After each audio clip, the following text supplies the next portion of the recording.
li nga xam ne nag moo di problème bu ko daloon diggante 2021 jàpp 2024 loolee bu ko dikkalaatee rek maanaam ay séquelles dafay nekk di def li nga xam ne nag moo di ay texte ak lu ni mel alors ci mbir moomu Waly Diouf Bodiang aussi génn na def vidéo tontu ko alors nu dem teewlu kàddu yi nga xam ne Waly Diouf Bodiang yëkkati na ko di tontu ki nga xam ne nag moo di journaliste Pape Ndiaye daal di dikkaat léegi ci plateau bi. mbokk yi dama bëgg a def benn vidéo bu ndaw pour tontu rapidement loo xam ne ñu ngi ma koy envoyé depuis sànq ay coupure benn allusion bu Pape Ndiaye bu Walf def ci benn émission daal di wax en substance que dafa am benn DG boo xam ne il est très présent dans les réseaux sociaux boo xam ne aussi boo ko dégloo daal dafa mel ni DG boobu dafa am un certain traumatisme à la suite des événements yi amoon mooy maanaam niñ ko régime Macky Sall traité dafa am ay traumatisme donc daanaka daal DG boobu boppam nekkatul ci moom loolu nag da ko xaw a nëbb parce que l'allusion est suffisamment claire que man lay jéem a waxal mais il n'a pas eu le courage d'aller jusqu'au bout en citant mon nom waxul sama tur alors ma bëgg koo wax ni ko ce genre de choses sont extrêmement graves à ce niveau de responsabilité pour un journaliste comme lui et il n'en est pas à son coup d'essai bi nekkee ci opposition bi mus naa jël numérom ci benn kilifa woo ko ni ko tu n'as pas le droit ngay lim ñoo xam ne da nga wax ni ay rebelle lañu fii ci dëkk bi nga lim ma Waly Diouf Bodiang comme étant un rebelle nga lim ma wax te amul dara lu ci lu la ci leer c'est absolument faux ce qu'il disait tey aussi li muy wax ni non seulement c'est faux parce que je n'ai pas un nouveau comportement man ni ma mel nii ñi ma xam nekk Université Saint-Louis vers les jusqu'aux années 2000 xam nañ ni nii laa mësa mel j'ai toujours eu la plume incisive j'ai toujours été dans le combat man syndicat impôt laa nekkoon ni may waxee ni may bindee j'ai toujours fait ça dafa di rek au niveau de Pastef dans un premier temps j'étais un peu en retrait te bi ma commencé bind c'était pas boobu Macky Sall dalagul ci kaw Pastef donc j'ai toujours été comme ça il faut arrêter ce genre de choses tu es un journaliste il faut vérifier tes sources da ngay wax loo xam ne moo am ou alors tu parles carrément des gens il faut prendre ton courage à deux mains j'ai pas plus de droits que toi dans ce pays mais da ngay jël ton courage à deux mains lorsque tu entends accuser les gens d'un certain nombre de choses da nga naan telle personne Waly Diouf Bodiang laa jàpp ni dafa subir lii ak lii ce qui est absolument faux boo waxoon sama tur aujourd'hui tu allais en répondre parce que je n'ai pas xawma fan lañ ma dóoree un coup xawma fetal lañ ko dóor ci bopp xawma lan ak lan bon ça c'est ce genre de choses là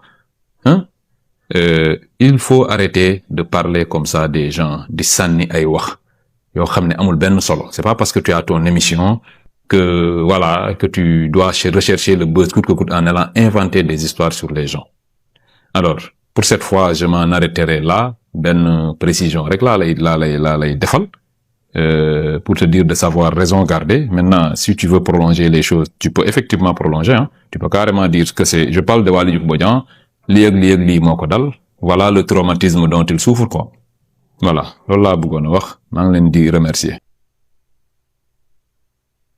te dire de savoir raison garder maintenant si tu veux prolonger les choses tu peux effectivement.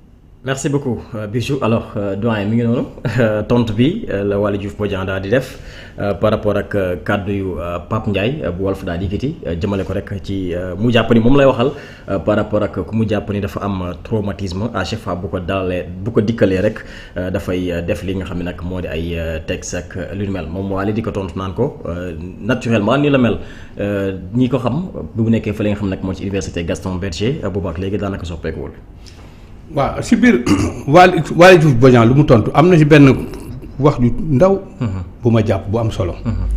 wax na bu si biir ba ne ko j'ai pas plus de droits que toi dans ce pays. Absolument. C'est important. gis nga Pape Ndiaye il faut que mu xam benn affaire.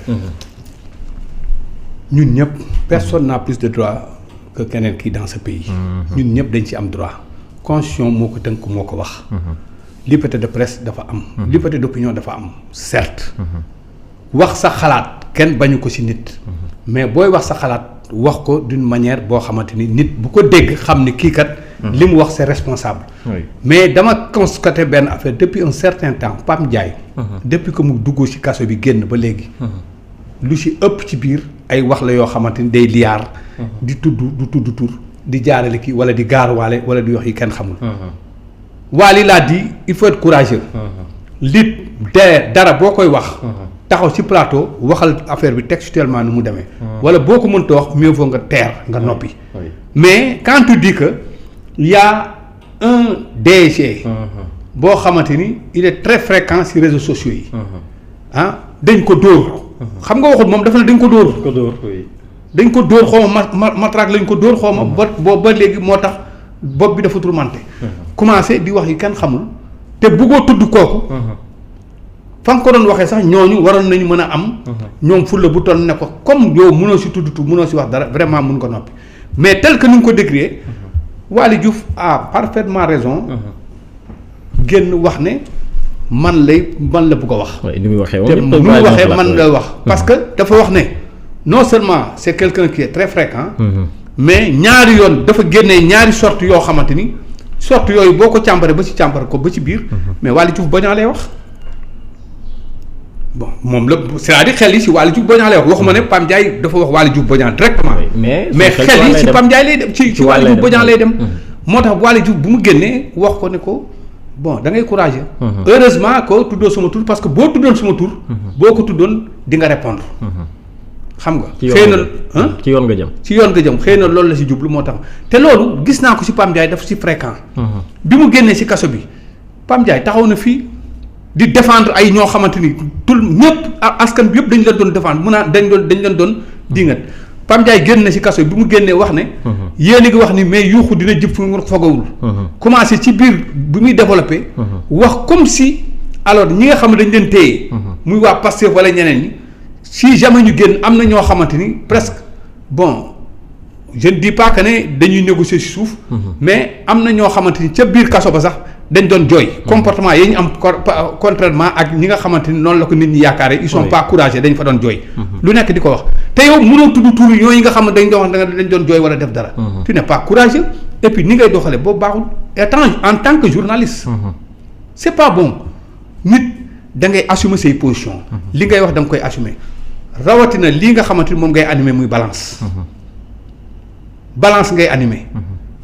ngay animer balance boobu ngay teg noonu comme kii lu mu symboliser xamuloo ko wala boog bu fekkee da nga koy kii bëgguloo ko jéem a kii c'est important ña nga fay woo ay nit la yoo xamante ni dañuy àddu si yoon ñii si yoon la ñuy liggéey ñenn ñi dañu am ñoo xamante ni dañu xam yoon wala boog ñenn ñi dañoo subir li nga xamante ni moom la dañoo jota jànkonte ak yoon ñu teg leen ñu si ëpp ñooñ ngay recevoir foofu ñu fay ñëw mais ñooñu nga fay recevoir ñuy ñëw foofu ils ont besoin pour que li nga xamante ni moom moo leen naqari moom moo am si ñoom ñu exprimer wu foofu pour wax seen naqar pour yëgal askan bi ne ko y a une injustice bu am ci biir justice bi ba tax na ñoom ñu ko subir ñoom rek ñoo habilité pour mën ko wax askan bi ba ñu mën ko dégg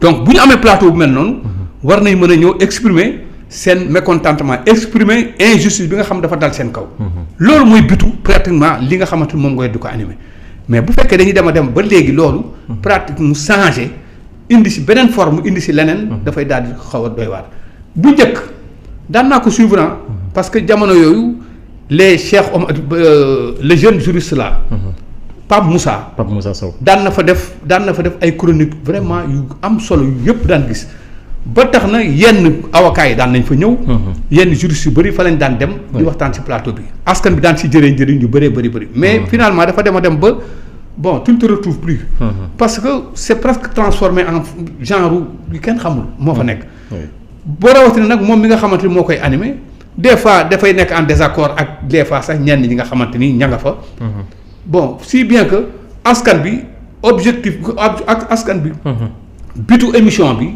li leen gënoon amal importance pour ñu kii ko dootuñu ko am booy wax daal ci nit amal courage yu nga wax ne diw laay waxal mais boo amul courage yu ne diw laay wax vraiment amal ngor bu toll ni nga bañ a wax mais di liyaar di léeb wala di wax yu kooku jigéen ñi sax bàyyi nañ ko léegi.